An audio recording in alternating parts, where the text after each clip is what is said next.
안녕하십니까. 숨길을 열어주는 이비인후과 의사 배성호입니다. 오늘은 비염과 축농증을 잘 구별 못하시는 분들이 좀 있으세요. 실은 뭐 그런 거에 대해서 전문적으로 어디서 우리가 교육을 받는 게 아니기 때문에 좀 혼동하는 분들이 있어서 제가 오늘은 그거에 대해서 어떠한 차이가 있는 건지에 대해서 좀 알려드리고자 합니다. 사진을 보면서 좀 설명드리겠습니다. 우선 여러분들께서 간단하게 좀 구조는 좀 아셔야 돼요. 이 얼굴을 보게 되면요, 우리가 코라는 게 있죠. 코라는 게 있으면 코 위에 눈과 입이, 주변에 눈과 입이 있고 그 사이에 공간에 이렇게 빈 공간들이 있어요. 이걸 부비동이라고 해요. 부비동. 이건 부비동이라고 해요. 이거를 왜 만들었냐면 얼굴을 좀 가볍게 쓰고자 하는 거예요. 우리 축구공원에 공기가 다 있으면 가볍죠. 근데 만약에 거기에 다 물이 들어갔다 생각해 보세요. 그러면은 되게 무거울 거란 말이죠. 얼굴 자체가 되게 무거운 걸 갖다가 우리 척추가 목이 받칠 수 있기 때문에 어느 정도 코 얼굴 안에는 빈 공간이 있어야 돼요. 빈 공간을 만들어 놓은 게 이 부비동이라는 거예요.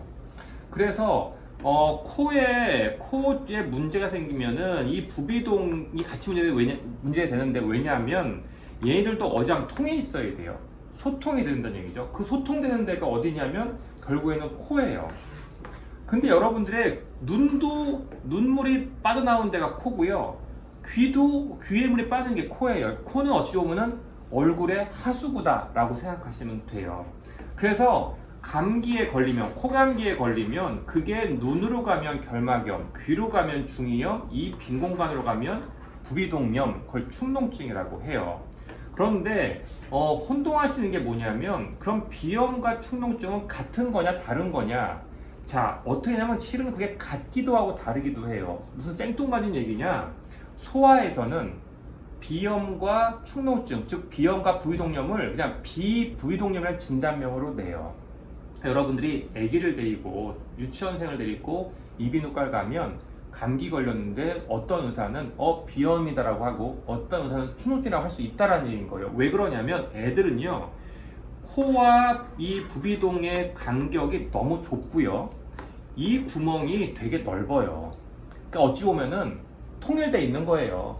남북한이 통일돼 있는 거예요. 관계가 없으니까, 38선이 없는 거예요. 그러니까 감기 걸리면 여기 넘어가, 났으면 같이 나서, 이렇게 되니까 얘네가 거의 한 통속이라고 보는 게 맞는 게 소아에서 얘기고, 실은 소아 코에 대한 교과서에 보면 그냥 부비동염, 비염 나누지 않아요. 그냥 비부비동염 이렇게 얘기하게 되고, 치료는 배워온다, 결국에는 약물 치료로 가게 되는 거죠. 자, 문제는 어른이 되면서 받게 됩니다. 그러니까 어른이 되면서 대류기수로 나눠지는 거예요. 공간이 나누기 시작합니다. 어떻게 나눠져요?